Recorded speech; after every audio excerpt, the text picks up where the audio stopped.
Welcome to this video tutorial, which distinguishes between three or at least two different uses of the word that, depending upon where it behaves. We have distinguishing between a that finite clause, which appears in subject or, for example, direct object position. And here you have an example. You have a finite clause, that Satish is happy. This is functions as a subject. So something is obvious. So the subject, how is it realized? Well, it's realized as a dependent that clause.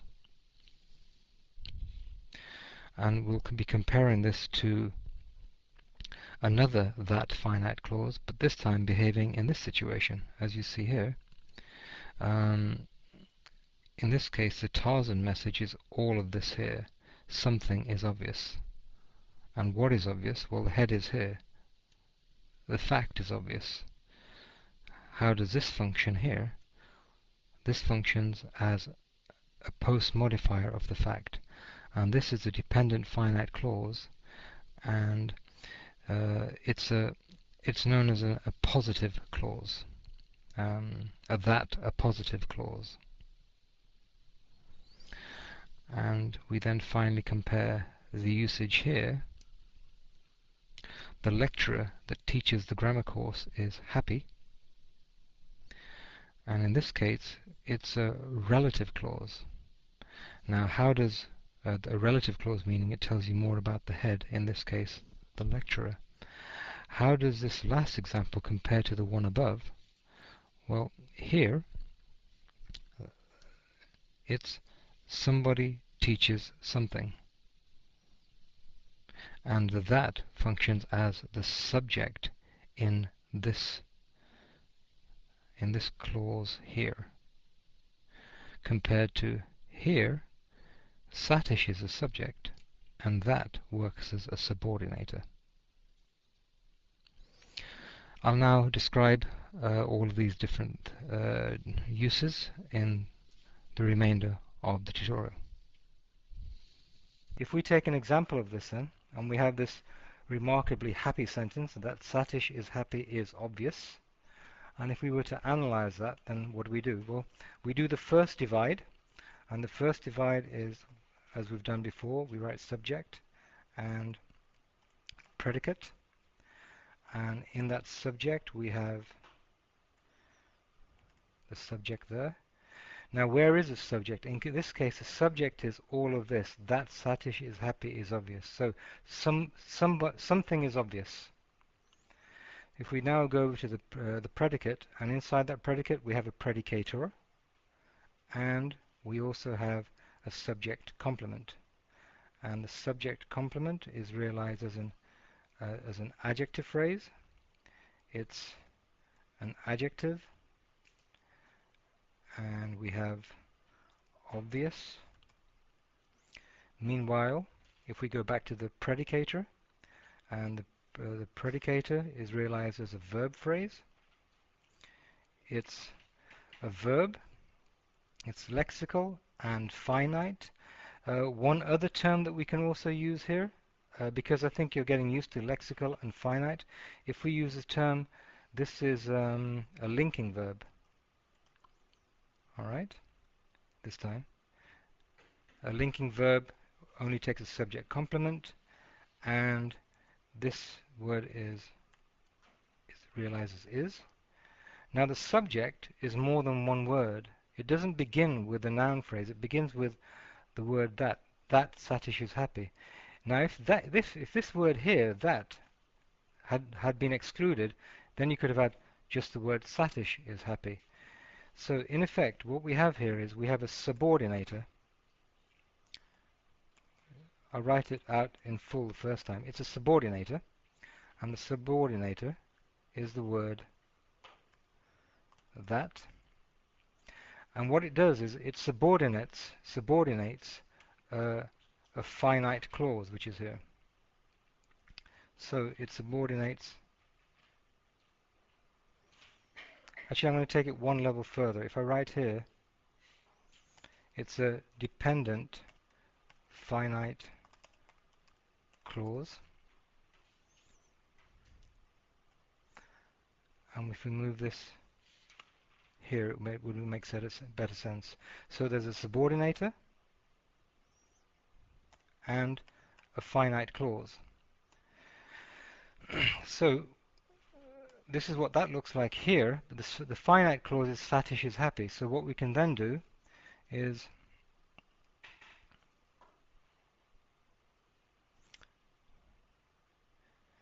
we can draw this here. That finite clause, well, that finite clause is, well, what does it look like? It's Satish is happy. And then we go through the whole process again. If we just speed it up a little bit instead this time, and we'll write that there's a subject. Okay, I'm missing out the first divide in this particular case, okay, just to speed things up. And we have the subject complement, and then we have the subject is Satish is happy. And that would explain this particular version. And here you have a dependent finite clause which functions as a subject. Now we'll compare this to a very similar sentence, and it's one that Carl in the group suggested, and this is the fact that Satish is happy is obvious. Now it looks similar, but what is the essential message here? What is the Tarzan boodskap? Well, once again, something is obvious is the message. But how do we then break this down? Well, if we do the subject and the predicate, and the predicate is the same as the last time. We have the predicator, and this is a verb phrase. It's a linking verb, and it's is. And also in the predicate we have a subject complement, because obvious refers back to the whole subject. And in that we have an adjective phrase, and it's an adjective, and we have obvious there. If we now go back to the subject, well, it's the fact that Satish is happy. So we have all of this time. So in this case it begins with a word like the. In this case we know then it's a noun phrase. So here we have a subject, and the subject consists of a noun phrase. Now what is that noun phrase? What is a noun phrase made up of then? So in this particular case, what is the essential message? And it's the fact. It's the fact which is obvious. All right? So the noun phrase here, it's not only a noun phrase, but it has something within it.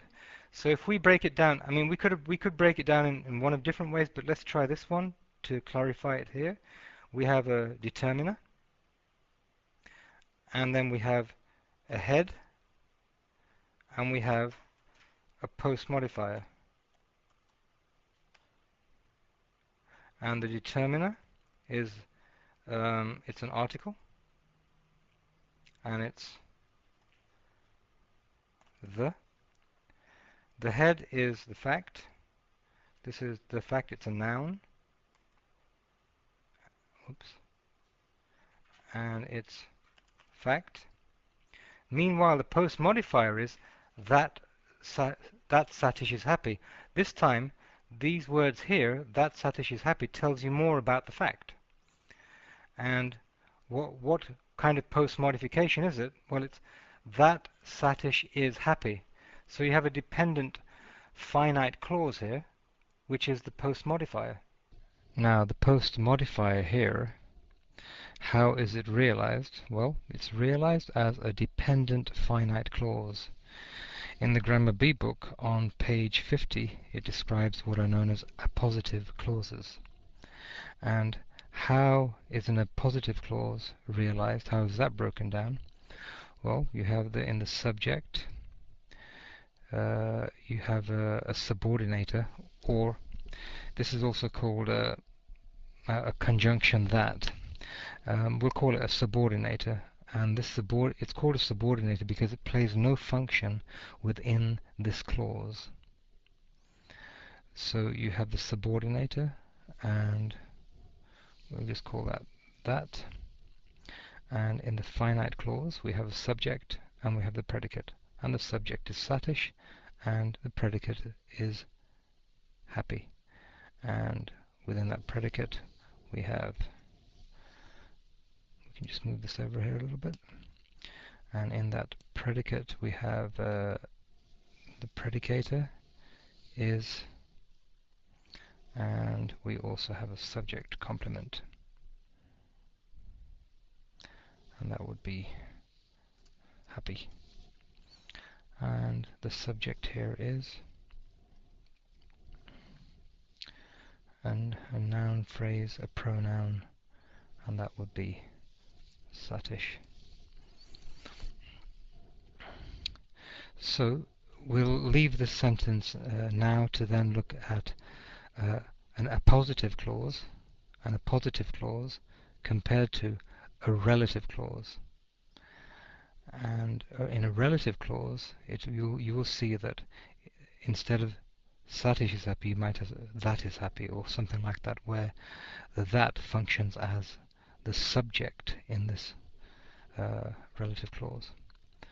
So if we look at this example here, the lecturer that teaches the grammar course is happy, and if we break down the predicate first, and the predicate we have the predicator, and it is, and this we've looked at before, this is happy. If we go over to the other side here, and we now look at the subject, well, the subject consists of, well, it's an S, and there's a noun phrase. Within that noun phrase there's a determiner, the article the. Also within that noun phrase there's a head, and there's a post modifier. Now the post modifier this time is all of this here. That teaches the grammar course. And this is called a relative clause. If we now break that down, that teaches the grammar course. Well, this time the predicator is here, teaches, so that functions as a subject. Now if we open this up, and in the predicator we have teaches, and this is the grammar course,